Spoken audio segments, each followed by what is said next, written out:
Sophia Carter, a 38-year-old visionary entrepreneur, had always believed that success wasn't just measured by wealth or status, but by the lasting impact one leaves behind. Owning the prestigious Crescent Bay Hotel was the culmination of years of relentless hard work, personal sacrifices, and an unwavering commitment to excellence. She had meticulously crafted every corner of the hotel, ensuring it reflected her core values of warmth, inclusivity, and luxury. But as time passed and layers of management grew between her and the day-to-day operations, she began to wonder, was her vision truly alive within the walls she had built? Driven by a desire to see the unfiltered reality, Sophia made an unexpected decision. She would visit her own hotel incognito, dressed casually in worn jeans, a simple t-shirt, and comfortable sneakers. No designer labels, no entourage, just her authentic self. She wanted to step into the shoes of an ordinary guest, to feel the essence of her hotel without the influence of her title or reputation. Her goal was simple yet profound: to observe how her staff treated someone without wealth, status, or recognition. As she looked at her reflection in the rearview mirror before stepping out of her car, a mix of anticipation and curiosity swirled within her. This wasn't just an undercover visit. It was a journey into the heart of her creation. Would her hotel stand as a beacon of hospitality, or had it drifted into a place where appearances mattered more than genuine kindness? Sophia's story isn't just about managing a business. It's about confronting uncomfortable truths, challenging biases, and holding a mirror to the culture we create around us. As you follow her journey, ask yourself, if you owned a business, would your values still shine through even when you're not around? And as a guest, have you ever felt judged based on your appearance?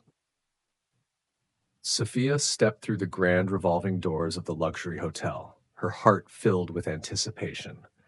The marble floors gleamed under the warm chandelier lights, and the faint scent of fresh lilies wafted through the air. She had worked tirelessly to earn this vacation, a well-deserved escape from her demanding life. Yet, the moment she approached the reception desk, the atmosphere shifted. Cold stares greeted her instead of warm smiles. The receptionist, impeccably dressed with a polished demeanor, barely masked her disdain. Her eyes scanned Sophia from head to toe, lingering on her simple attire, practical travel clothes that didn't scream luxury. With a raised eyebrow and a condescending smirk, she questioned, "Are you sure you have a reservation here?" Sophia felt a flush of embarrassment, her confidence momentarily shaken. But beneath that, a quiet strength began to stir. She handed over her confirmation with steady hands, refusing to let the receptionist's dismissive tone define her worth. As she waited, she couldn't help but wonder, why do we so often judge a person's value by their outward appearance? What stories do we miss when we only see the surface? The encounter, though brief, left a mark. It was a stark reminder of how subtle discrimination can seep into everyday interactions, hidden behind polite words and professional facades. But Sophia knew her worth wasn't tied to the fabric of her clothes or the assumptions of strangers. It resided in her experiences, her resilience, and her kindness. Reflecting on this, we might ask ourselves, have you ever been underestimated based on your appearance? How did you rise above it? Sophia walked into the hotel's elegant restaurant, her heart quietly hopeful for a simple, peaceful meal. The soft glow of chandeliers reflected off polished marble floors, and the faint hum of conversation created a comforting ambiance. Yet, as she approached the hostess stand, that hope dimmed. "Do you have a reservation?" the hostess asked curtly, not even glancing up. Sophia looked around. There were plenty of empty tables. "No, but it looks like you have space. I was hoping to be seated." The hostess's lips tightened into a thin line. "I'm sorry, we're fully booked." Moments later, a well-dressed couple walked in without a reservation. The same hostess greeted them with a bright smile, her demeanor transforming entirely. "Of course, right this way," she chirped, leading them to a prime table by the window. Sophia felt a familiar sting, discrimination wrapped in polite excuses. She decided to address it, her voice calm but firm. "Excuse me, I noticed you seated them without a reservation. Could you explain why I was turned away?" The hostess's smile vanished. "Ma'am, I must ask you to leave if you continue to cause a disturbance." Sophia's heart raced, not with fear, but with disbelief. Soon, a security guard appeared, his expression impersonal, as if she'd committed some unspoken offense. Without listening to her side, he escorted her out, treating her as if she were a problem, not a guest. What no one realized was that Sophia wasn't just a guest. She was the owner of the hotel. Her name graced the foundation documents. Her vision shaped the very walls that now rejected her. This experience wasn't just about poor service. It was a mirror reflecting deep societal biases. How often do we judge based on appearances, missing the story behind the face? How many moments of kindness are lost because we fail to look beyond the surface? Sophia's story isn't just hers, it's a call to action, to recognize, to respect, and to remember that dignity isn't reserved for the well-dressed or the familiar. It's a right owed to every human being. Have you ever been judged unfairly based on appearances? How did it make you feel? The soft hum of the city faded into the background as Sophia stepped out of the cab, her heart pounding with a mix of determination and unease. She was no longer Sophia, the owner of the prestigious hotel. Today, she was Elena Martinez, an ordinary traveler with no claim to wealth or influence. The sleek facade of her own hotel stood before her, but this time it felt unfamiliar, almost foreign. She had made a conscious choice not to reveal her true identity. Instead, she wanted to witness firsthand the undercurrents of discrimination that had been whispered about but never confirmed. The rumors of biased treatment based on appearance and perceived status gnawed at her conscience. She needed the truth, unfiltered and raw. As she approached the reception desk, Sophia noticed the subtle shift in the receptionist's demeanor. Her casual attire and modest luggage seemed to dictate the level of attention she received. The warm, polished smiles reserved for the well-dressed and affluent were replaced with curt nods and indifferent glances.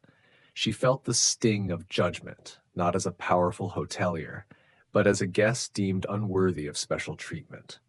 Days turned into a meticulous routine of observation. Sophia dined in the hotel restaurant, noting how the staff's warmth varied depending on the perceived status of the patrons. She saw how elegantly dressed guests received prompt service and genuine smiles, while others were met with delayed attention and forced politeness. One evening, she watched as an elderly couple struggled with their luggage, ignored by the bellhops who eagerly rushed to assist a group of young businessmen in designer suits. The injustice was undeniable. Sophia felt a surge of frustration, not just at her staff, but at the pervasive nature of such biases. Her notebook filled with observations, each page a testament to the silent, insidious discrimination woven into the fabric of her establishment. She realized this investigation was not just about her hotel. It was a reflection of a broader societal issue. With each passing day, Sophia's resolve deepened. She was not merely gathering evidence. She was confronting uncomfortable truths about privilege, perception, and humanity. As she prepared to reveal her true identity and address the findings with her staff, Sophia pondered a question she would later pose to them and to the world. How do we measure the worth of a person? By their appearance, their wealth, or the simple fact that they, like us, deserve respect and dignity? And to you, watching this story unfold, have you ever witnessed or experienced such silent biases? How did it make you feel, and what did you do in response? Uncovering systemic issues. Sophia had always believed that a hotel's success wasn't just about luxury. It was about the experience, the warmth, the sense of belonging a guest felt the moment they walked through the doors. But as she delved deeper into guest feedback and staff interactions, a troubling pattern began to emerge. It wasn't just a one-time complaint or an isolated incident. Time and time again, guests who didn't fit a certain ideal profile, those who didn't wear designer labels or arrive in sleek black cars, were subtly overlooked. Requests took longer to be fulfilled. Smiles were less enthusiastic. The kind of service that made guests feel truly valued seemed to be reserved for those who looked wealthy. At the center of it all was Victor Harris, a senior manager with decades of experience in hospitality. On paper, he was an industry veteran, well-respected and efficient. But beneath that polished exterior, Sophia saw something far more troubling. Victor wasn't the kind of person who would blatantly refuse service to someone based on their background. No, his approach was far more insidious. His version of discrimination was woven into the fabric of everyday operations. An unspoken rule, a lingering glance, a subtle shift in priorities. A couple dressed in casual, everyday clothes might wait longer for their check-in. A businessman in an expensive suit would receive an upgrade without even asking. If a guest who didn't look the part requested a special service, there would suddenly be a policy in place preventing it. These weren't just coincidences, they were patterns, and they pointed to something much bigger than one man's bias. The real question was, how many others in the system had quietly accepted this as the norm? As Sophia stood in the lobby watching interactions unfold with fresh eyes, she realized that confronting this issue wouldn't be easy. But wasn't that the very reason change was necessary?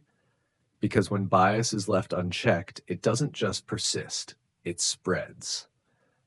What would you do if you discovered this kind of discrimination in your workplace? Have you ever experienced or witnessed subtle forms of bias that were hard to call out? Financial corruption discovery. Sophia had sensed something was off for weeks. At first, it was just a feeling, small inconsistencies that didn't quite add up, an unusual delay in vendor payments, budget reports that seemed overly polished, expenses that should have balanced but somehow didn't. Most people wouldn't have looked twice, but Sophia wasn't most people.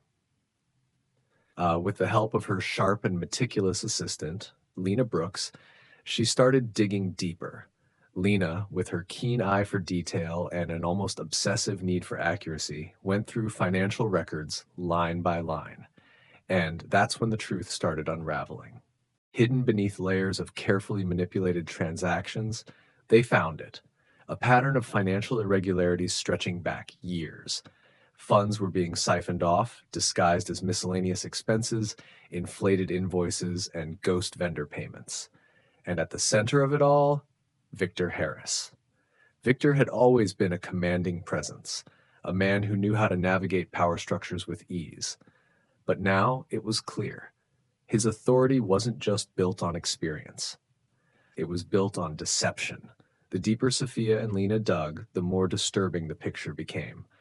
Victor wasn't just cutting corners, he was orchestrating an elaborate scheme, moving money in ways that ensured no single transaction would raise suspicion. It was calculated, it was deliberate, and it had been going on for far longer than anyone realized. Sophia leaned back in her chair, staring at the evidence laid out before her. Numbers didn't lie. But the real question was, who else knew? Was Victor acting alone, or were there others in on it? And if this had been happening under everyone's noses for so long, what else had gone unnoticed? She turned to Lena, who was already scrolling through yet another batch of reports, her jaw tight with determination.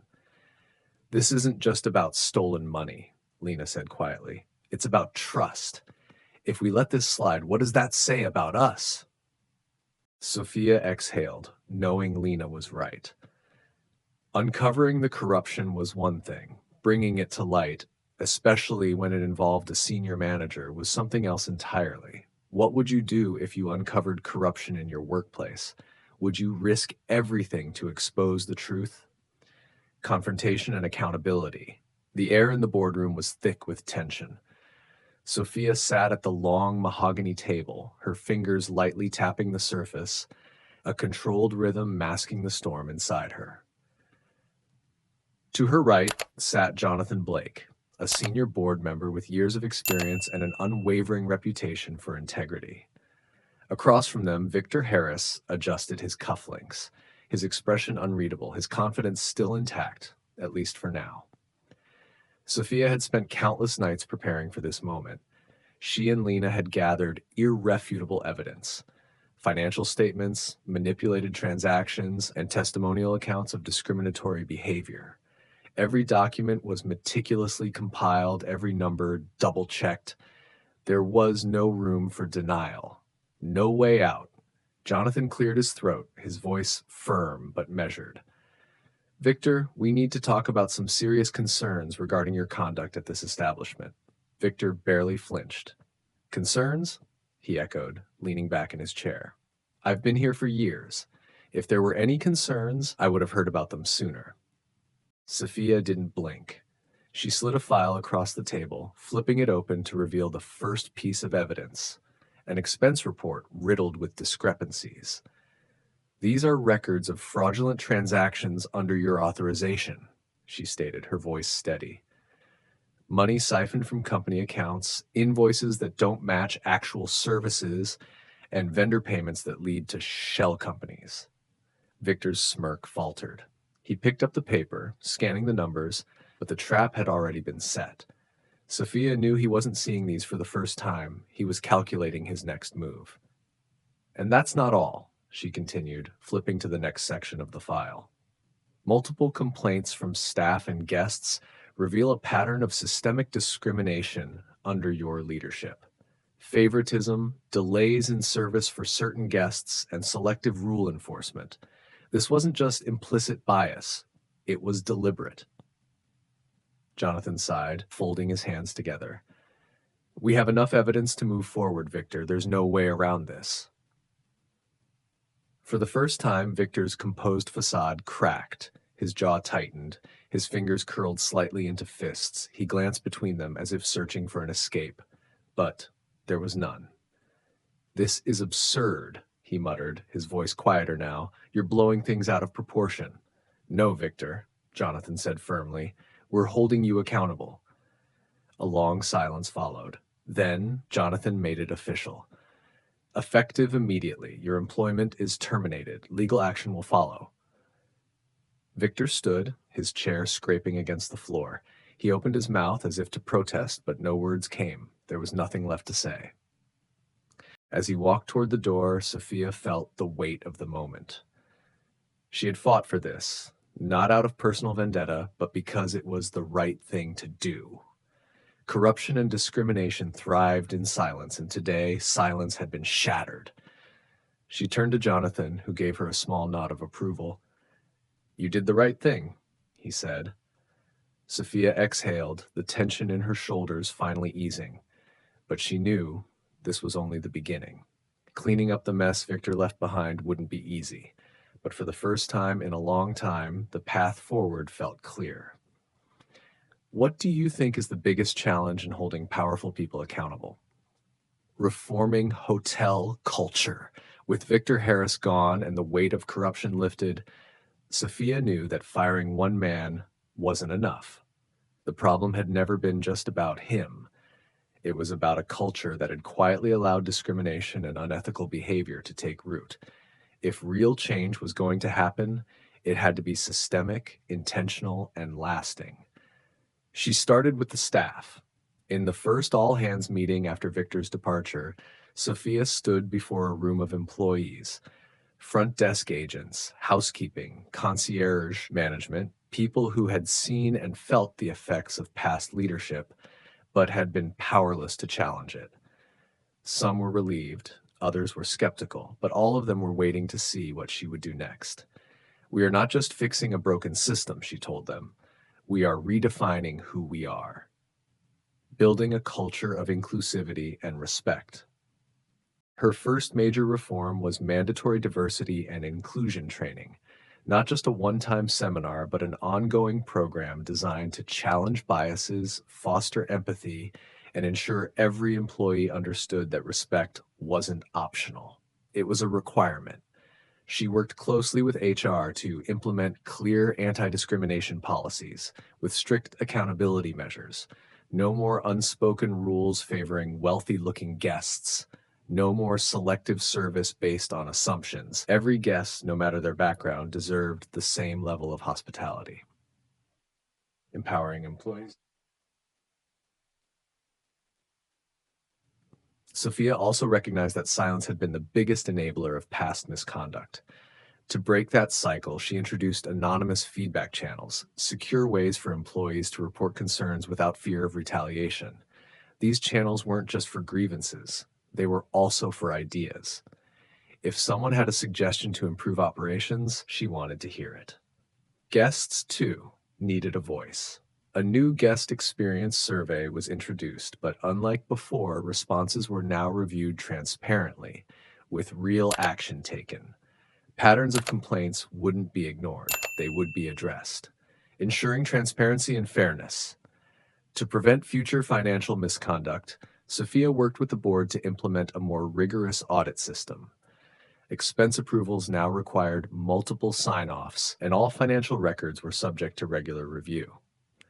Trust in leadership had to be rebuilt through transparency, not just promises.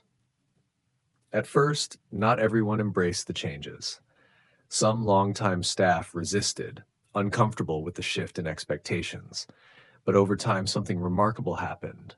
Employees began speaking up more. Guests noticed the difference. The culture of fear and favoritism was replaced with one of fairness and accountability. One evening, as Sophia walked through the lobby, she overheard a concierge warmly assisting an elderly couple who had arrived in modest clothing, treating them with the same attentiveness as the high-profile business executive who had checked in earlier. It was a small moment, but to Sophia it meant everything. Change wasn't just happening, it was taking root. Have you ever seen a company successfully transform its culture? What made the difference? Months after the storm of corruption and discrimination had been exposed, the hotel stood stronger than ever, not just in business, but in values. Sophia watched from the mezzanine as guests checked in, greeted with warm smiles, no longer judged by their appearance. A young couple in simple backpacks received the same attentive service as a corporate executive in a tailored suit. Employees moved with renewed confidence, knowing they worked in a place where their voices mattered. The shift was real, tangible. Word had spread. Former guests who had once felt unwelcome returned, eager to experience the hotel's transformation. New visitors arrived, drawn by its reputation, not just for luxury, but for fairness. The numbers reflected it too. Occupancy rates were rising, employee retention had stabilized. More importantly, trust had been restored. Sophia had never set out to become a reformer. She had simply wanted to do what was right. But in doing so, she had built something far greater than a successful hotel. She had built a culture of respect, integrity, and inclusivity. Standing in the heart of the lobby, she took a deep breath, a quiet smile forming. The journey hadn't been easy, but the results spoke for themselves. And as she looked toward the future, one thing was certain. This was the hotel she had always envisioned. How can businesses balance success with ethical responsibility?